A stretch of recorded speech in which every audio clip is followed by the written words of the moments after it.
Okay, so to print something when you're finished in Tinkercad, click this icon and get back to your home screen. You'll see all of your designs. Let's say I want to print out one of these simple pawn pieces we made in class. You'll have an option for 3D print. That's not it. Download. And download it as an STL file. It should pop up down here in your computer. Show in folder. Here it is. I'm going to rename it.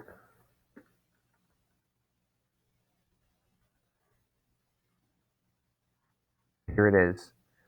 I'm going to put this over to my desktop. So Tinker Print STL. There it is. The software for FlashForge is on my computer. So now you'll see the little FlashForge symbol has popped up over here. I think if I double click on it, there it is. Now it's in the FlashForge, not right now, FlashForge area for printing. And once it's in here, you can take it, you can scale it for like a really giant print. This will take, 10 hours, or shrink it down around here for like a smaller print of like 40 minutes, 2 hours, in this range.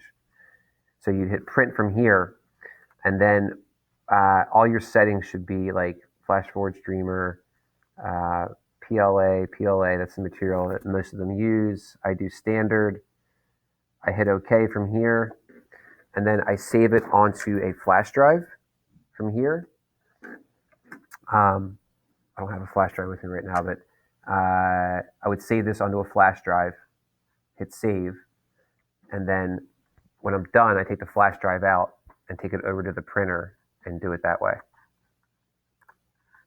Hope that helps.